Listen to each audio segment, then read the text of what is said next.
মুখ্যমন্ত্রীর নির্দেশ মেনে ব্যারাকপুরে অবৈধ দখলদার উচ্ছেদে নামল প্রশাসন ও পঞ্চায়েত। বুধবার দুপুরে মোহনপুর গ্রাম পঞ্চায়েত এবং স্থানীয় প্রশাসনের উদ্যোগে ব্যারাকপুরে গুরুত্বপূর্ণ সড়ক পথ শ্রীধর বংশীধর রোডের দুধারের সরকারি জমিতে জবরদখল উচ্ছেদ করা হলো।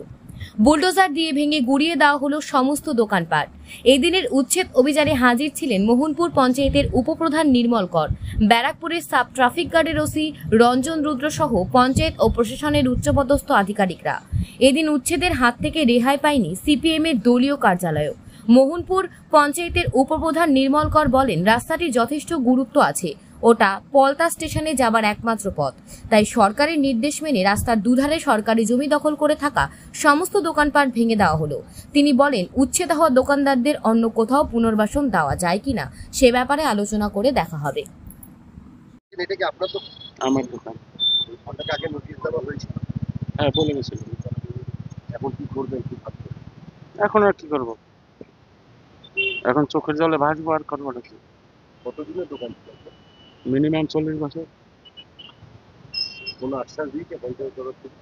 না কি বলেছে? না, কিসের দোকান ছিল? আমার ছোট একটা পানের দোকান ছিল।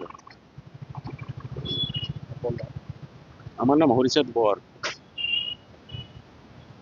বলছি আপনার দোকান কোনটা? এই স্যার, এখানে কত বছর এটা কাটে? আমারটা 40। আর হ্যাঁ, কি করবেন, কি ভাবছেন? এখন তো করার বয়স আছে আমার তো এই 64। এই যে সব কিছু রয়েছে, ওই যে মিটার রয়েছে, তারপরে ট্যাক্স নিচ্ছে। ট্যাক্স নিত? হ্যাঁ, ট্রেড লাইসেন্স করা আমার। ট্রেড লাইসেন্সের বয়সই তো 40 বছর হয়ে গেছে, একইভাবে দিয়ে যাচ্ছি। কিছু আশ্বাস দিল পঞ্চায়েত তরফ হ্যাঁ? থেকে যে কিছু আশ্বাস? এই যে বিল আছে, বিল আছে, এই যে বিল জমা দিই নাই, কিন্তু বিলটা আজকালের ভিতরে জমা দেবো। পঞ্চায়েতে প্রধানরে ডাক দিলাম, তা আজকে আর কোনো কথা বলে না। আজকে কোনো কথা বলেনি। মানে এই দোকান ভাঙা বললো অন্য কোনো জায়গা দেবে বা কোথাও দোকান না, এই ধরনের কোনো কথা বলেনি। এরপর কি করবেন? এরপরে আমার তো করার বয়সই নাই, আমার যা করতে হবে এই ছাড়া তো আমার কোনো নেই। তারপরে আমার কোনো ছেলে নেই। আপনার নাম? ধনঞ্জয় বালা।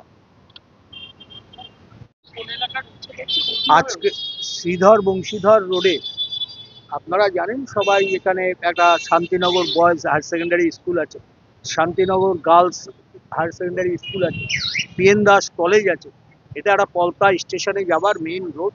এখানে যে রাস্তার উপরে সরকারি জমি দখল করে যারা পার্মানেন্ট স্ট্রাকচার করেছিল, এবং এখানে একটা বাজার বসে মাছ সবজি এরা নিয়ে, এইটা আজকে থেকে বন্ধ হয়ে গেল।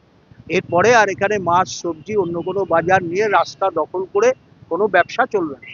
এরা অন্য কোথাও হকারির মতো যদি ভ্যানে ট্যানে করে এনে যারা যদি কেউ বেচে এবং তাৎক্ষণিক সব পরিষ্কার করে চলে যেতে পারে, এইভাবে যদি করে আমাদের কোনো আপত্তি নেই, কিন্তু কোনো পার্মানেন্ট স্ট্রাকচার সরকারি জমির ওপর থাকবে না। যারা বাড়ি ঘর দৌড় মন্দির যা করে রেখেছেন সরকারি জমিকে, রাস্তাকে অবস্ট্রাকশন করে, তারা নিজেদের থেকে সরিয়ে নিন। বেশিরভাগ লোকই সরিয়ে নিয়েছিল। 5-7টা 10টা দোকান ছিল, তাতে যা পার্টি অফিস ছিল সবাই সহযোগিতা করেছে এবং সবগুলোই ভাঙা হয়ে গেছে। আজকে শ্রীধর বংশীধর রোড ক্লিয়ার করা হলো। এরপরে আমরা টিফিন করে একটুখানি এরা রেস্টে নিয়ে এরপর বারাসাত রোডের দিকে আমরা যাব।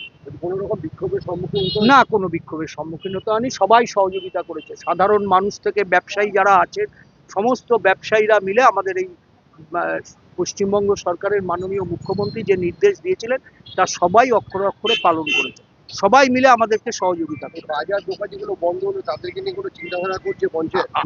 এটা হ্যাঁ, এদের রুটি রুজির ব্যাপার আছে, আমরা নিশ্চয়ই ভাবনা চিন্তা করছি এবং সরকারও করছে। এদের আইডেন্টিফাই করে রাখা হচ্ছে, দেখা যাক ভবিষ্যতে কি করা যায়।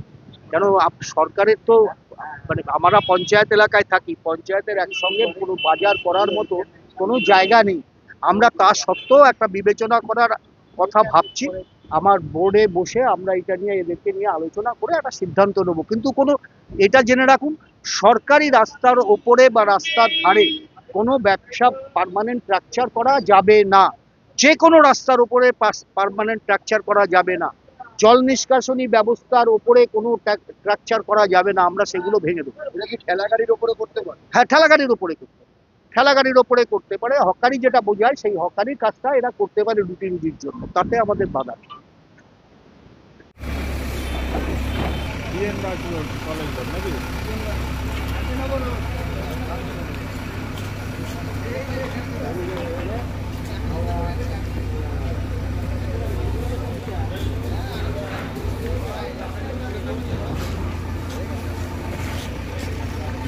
ঠেলা গাড়ি ব্যবসা করতে পারবা? আমি মোবাইল দোকানকে ঠেলা গাড়ি বেচবো?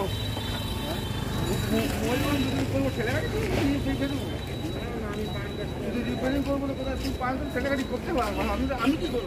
ধন্যবাদ আপনাকে আমাদের ভিডিও দেখার ও আমাদের চ্যানেলে আসার জন্য। পশ্চিমবঙ্গের খবরের আপডেট দেখুন IHRO বার্তাতে। সাবস্ক্রাইব করুন আমাদের ইউটিউব চ্যানেলটি ও লাইক করুন আমাদের Facebook page. Bell icon click করুন আমাদের প্রতিটি ভিডিও আপডেট পাওয়ার জন্য।